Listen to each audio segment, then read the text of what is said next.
बच्चों, मैं सुनीता। बच्चों, आज मैं आप लोग को डॉक्टर हजारी प्रसाद द्विवेदी द्वारा लिखा गया अशोक के फूल निबंध का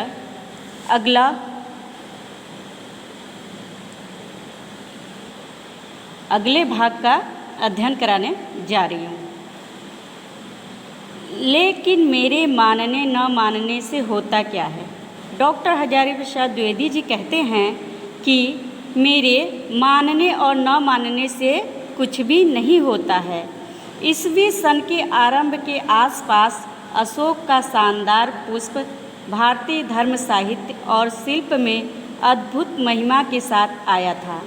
लेखक कहते हैं कि जब ईस्वी सन का प्रारंभ हुआ था, उसी समय अशोक का यह खूबसूरत फूल भारतीयों के धर्मों में, साहित्य में, शिल्प कलाओं में अपने महिमा को लेकर उत्पन्न हो गया था।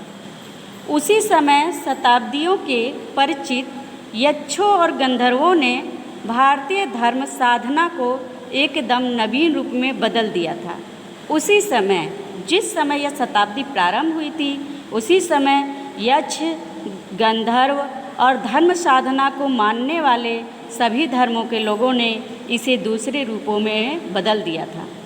पंडितों ने शायद ठीक ही सुझाया है। पंडित जो थे वह सभी लोग सही कहे थे कि गंधर्व और कंदर्प वस्तुतः एक ही शब्द के भिन्न भिन्न उच्चारण हैं। जो गंधर्व नाम है और जो कंदर्प नाम है, ये दोनों एक ही शब्दों के अलग अलग हैं। एक ही शब्द है, लेकिन इनका उच्चारण अलग अलग किया जाता है। कंदर्प देवता ने यदि अशोक को चुना है तो यह निश्चित रूप से एक आर्येतर सभ्यता की देन है। अगर कंदर्प देवता कामदेव देवता ने यदि अशोक के फूल को चुन लिया है तो यह निश्चित रूप से एक आर्य सभ्यता का ही देन है, जिसे आज कामदेव ने चुन लिया है। इन आर्येतर जातियों के उपास्य वरुण थे। इन आर्य जातियों के जो उपासक देवता थे, जिसकी उपासना आर्य लोग करते थे, वह वरुण थे। उनके कुबेर थे, वज्र को धारण करने वाले इंद्र थे और यक्षों के राजा थे। कंदर्प यद्यपि काम देवता का नाम है। कहा जाता है कि कंदर्प जो नाम है वह कामदेव का ही नाम है दूसरा, तथापि है गंधर्व का ही पर्याय, लेकिन यह गंधर्व का दूसरा रूप है। शिव से भिड़ने जाकर एक बार यह पिट चुके थे। जब कामदेव शिव जी की तपस्या भंग करने गए थे, उस समय वह उनसे मार खाकर वापस चले आए थे। विष्णु से डरते हैं कामदेव जो हैं, और बुद्ध देव से भी टक्कर लेकर लौट आए थे। कहते हैं बुद्ध देवता से भी लड़ाई झगड़े करके वापस आ गए थे। लेकिन कंदर्प देवता हार मानने वाले जीव न थे, लेकिन जो कामदेव थे वह हार मानने वाले अपने नहीं थे। बार बार हारने पर भी वह झुके नहीं।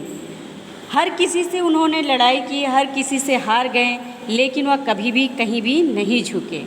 अस्त्रों का प्रयोग करते रहे। वह अस्त्रों का सभी जगह अपने प्रयोग करते रहे। अशोक शायद अंतिम अस्त्र था। कहा जाता है कि अशोक उनका शायद अंतिम वस्त्र था।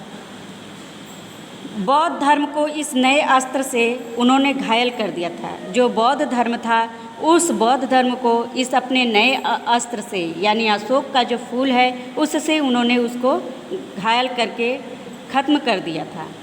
शैव मार्ग को अभिभूत कर दिया था। शैव मार्ग को भी उन्होंने धराशायी कर दिया और शाक्त साधना को झुका दिया, और जो शाक्त के उपासक थे उनको भी उन्होंने झुका दिया।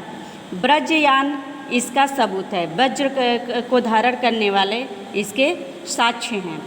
कौल साधना इसका प्रमाण है। जो कौल के उपासक थे वह इसके प्रमाण को देते हैं, और कापालिक मत इसका गवाह है, और कापालिक को धारण करने वाले बुद्धि वाले इसके साक्ष्य और गवाह बन गए हैं।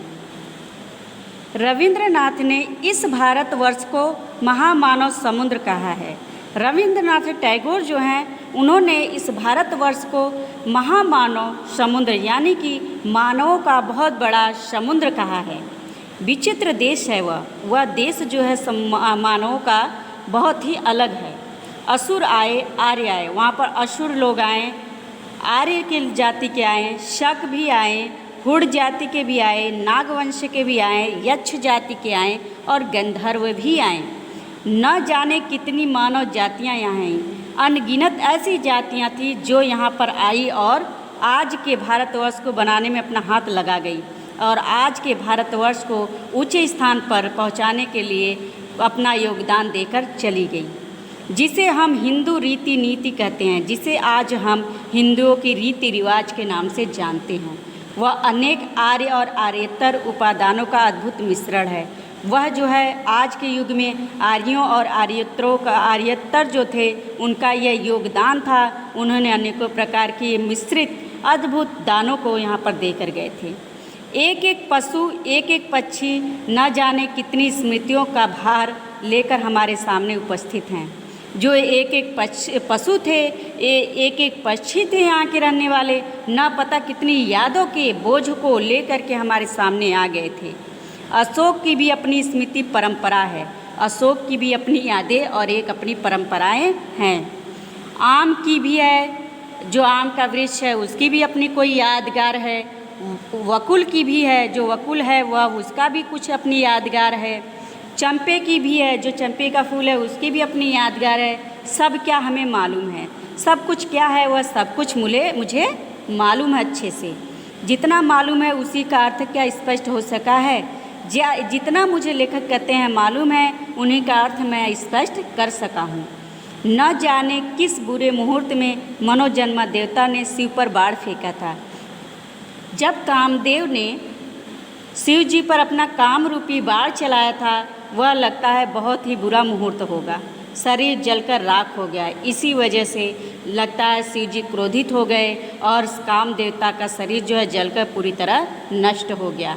और वामन पुराण 6 अध्याय की गवाही पर हमें मालूम है कि उनका रत्नमय धनुष टूटकर खंड खंड को धरती पर गिर पड़ा। कहते हैं वामन पुराण जो है उसके 6 अध्याय से हमें यह पता चलता है कि जो उनका रत्नों से युक्त धनुष था वह टुकड़े टुकड़े होकर के पृथ्वी पर गिर गए। जहाँ मूठ थी वह स्थान रक्तमणि से बना था। जब मूठ पकड़ने वाली उनके हाथों से थी वह रक्तमणि बना, वह टूटकर धरती पर गिरा और चंपे का फूल बन गया। कहते हैं वह जब धरती पर टूट कर गिरा तो चंपे का फूल बन गया।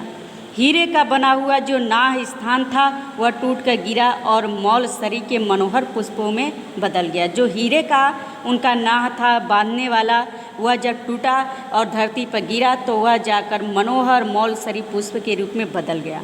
अच्छा ही हुआ इंद्रनील मणियों का बना हुआ कोटि देश भी टूट गया। कहते इंद्र बहुत अच्छा हुआ कि इंद्रनील मणि का जो बना हुआ कोटि देश था वह भी टूटकर बिखर गया और सुंदर पाटल पुष्पों में परिवर्तित हो गया और सुंदर सुंदर फूलों में वह बदल गए। यह भी बुरा नहीं हुआ, लेकिन सबसे सुंदर बात यह हुई कि चंद्रकांत मणियों का बना हुआ मध्य देश टूटकर चमेली बन गया। यह भी सुंदर बात है कि जब चंद्रकांत मणि बना तो उस मध्य देश का सुंदर चमेली बन गई और विद्रुम की बनी निम्नतर कोटि बेला बन गई। और विद्रुम कहते हैं डालियों की नीचे कोटि की बेला की वह नीचे रहने वाली बेला की डालियां बन गई। स्वर्ग को जीतने वाला कठोर धनुष जो धरती पर गिरा तो कोमल फूलों में बदल गया। कहते हैं स्वर्ग को जीतने वाला जो कठोर धनुष था वह जब धरती पर गिरा तो वह कोमल फूलों में बदल गया। स्वर्गीय वस्तुएं धरती से मिले बिना मनोहर नहीं होती। कहते हैं सुंदर वस्तुएं जो होती हैं वह धरती से मिले बगैर ही बहुत सुंदर नहीं हो सकती हैं।